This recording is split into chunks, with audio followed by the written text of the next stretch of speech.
I mean, the first time I held a syringe, over someone's face, I was like this.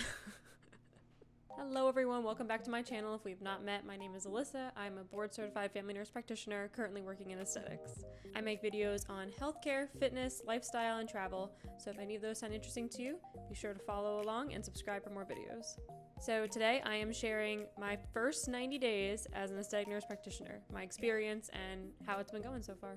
If you're currently thinking about going into aesthetics, or you're just curious about this field and what the behind the scenes looks like, then this video is for you, so follow along. So when I first started, I had a very picket fence kind of idea in my head where I would just walk in and I'd have flawless consultations with no hiccups. Every injection would be easy. I wouldn't have any learning curve at all. And then, the reality was much more humbling, but it was good. It was good. So my first few weeks, I actually didn't do any hands-on patient interaction at all. I just kind of shadowed and learned the ropes because there's a lot more that goes into it than just a little Botox here, a little Botox here, and some cheek filler there. A lot more that goes into it, right? You have to look through the patient's skin and find the anatomy. You're looking at their facial features, you're looking at muscle movement, you're looking at each individual person's structure, which can be different from mother to daughter, right? It can be completely different. It's definitely a bit of a learning curve in the beginning because my experience personally is in the emergency room, and in the ER, they make jokes about it, right? Like the ICU is very organized and structured and it's by the book. And in the emergency room, it's kind of just like slap a band-aid on it and send them out their way. It's very sloppy. It's very quick, fast paced because you have to do it and do it now because that patient's dying. There's no time to make sure that the IV is perfectly wrapped around the arm with a little date and the expiration of, there's no time for that. Put the IV in, God forbid, they have an issue, at least you have access. Doesn't matter that it's in their it's access, so it's okay. So for me, that was a huge shift.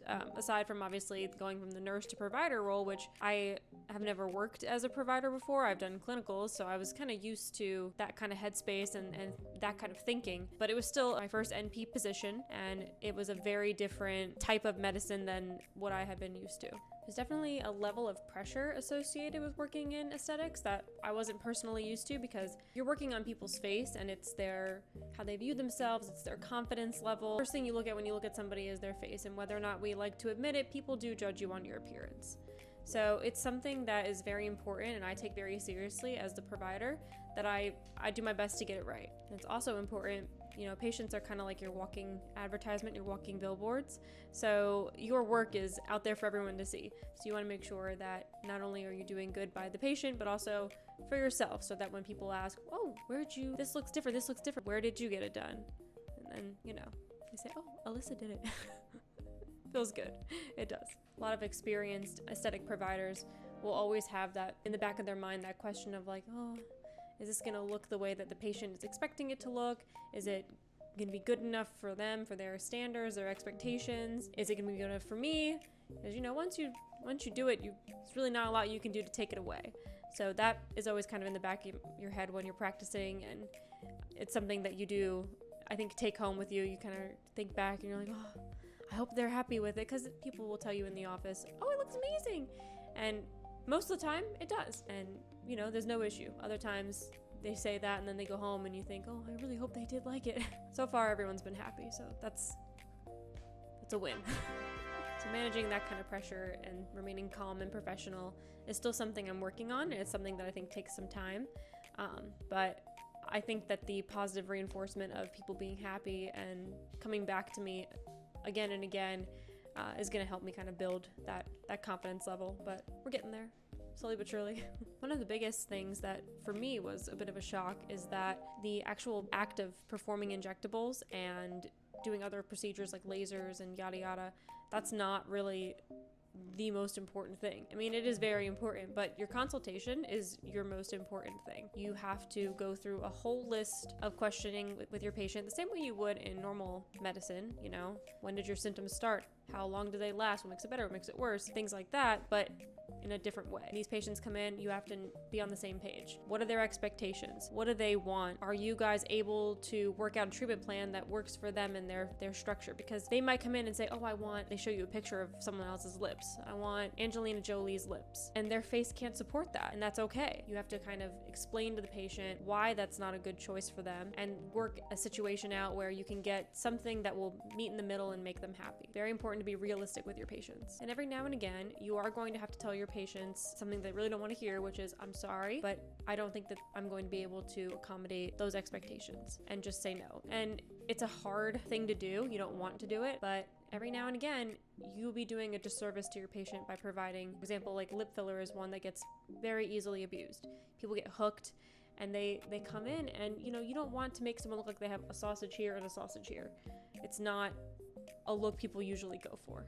So, but you can get like blush blindness, right? With makeup, you can get lip blindness. It's the same thing. It's important to sometimes stand your ground and just say, I'm sorry, I don't feel comfortable, and I don't think it's going to give you the result you want. So unfortunately, I'm going to recommend that we don't move forward with XYZ procedure. And you'd be surprised. Conversations like that can build a lot of trust. You may lose a patient, they might go somewhere else, and that's okay.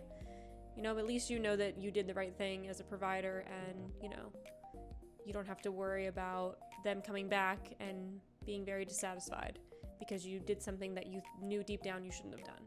And that applies to every kind of medicine. As a provider, you always should do what you think is best and what you think you should do, because at the end of the day, you're the expert. They're coming to you for advice and your medical opinion. It's no different from high blood pressure to jaw filler. It's all the same stuff.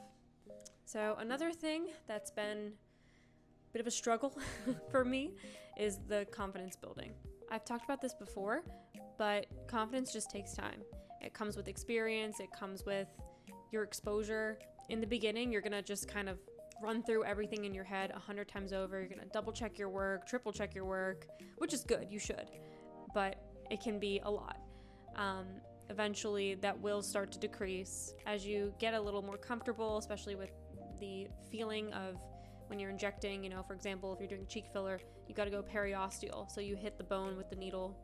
Patients freak out when they feel it. You might freak out your first time feeling it, but you're supposed to do that. It's the most safe way to put filler in that area, because there are, a lot of vessels here that you do not want to occlude. It's not good. But as you get more comfortable, you're going to build up speed, and that's going to help kind of make you look more confident too, because when you're kind of slow and it looks like you're second guessing yourself, which you're not. It's fine. Slow is fine. It's good, but it can look like you're second guessing yourself in the beginning. Eventually, it does start to get a little more natural. Things just kind of come easier to you. That little script that you rattle off when you're doing like a HPI, that comes out easily. You don't have to think about it. You won't do as many ums and ums and you knows, but I do that all the day long, so it's okay. I think it helps you kind of build a rapport with your patients too, as they see you become more comfortable, because they come back to you, they revisit you a bunch of times for whether it's a touch-up or it's been several months, they need a new treatment, whatever it is, they notice your confidence, and that's good for rapport and building your patient relationships. So this is something that was totally not what I had expected from this side of medicine, just because it didn't even really cross the threshold of things I thought were going to happen or things I should expect. And that is that the aesthetic world can be kind of like a little mini therapy session, which a lot of medicine is like that, right? You're going to have patients come in and they're going to pour their hearts out to you and just tell you every little thing that's going on in their lives. But I think aesthetics kind of encourages that a little more, because people come in and they talk to you about their appearance and things they're insecure about and their confidence levels, and then it just sort of snowballs into their personal life and things that are going wrong in their life, and you have to, it's something that you have to be very, very good at, is being an active listener, being a shoulder to cry on. I feel like my background in the emergency room definitely helped kind of prepare me for that. In the ER, a lot of people are having some of the worst, if not the worst day of their life.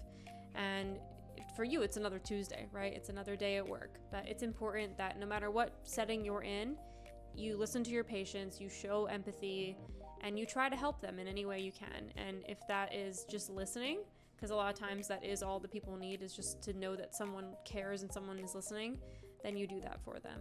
And if it's something else, like you try and offer some kind of solution, you cry with them, you do whatever you can to help your patients. Always, one of my favorite parts about this job is the creativity aspect. So at heart, I'm a very right-brained person.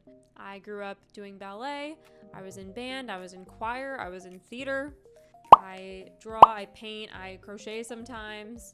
My husband and I make little village pieces together. I'll put pictures of them.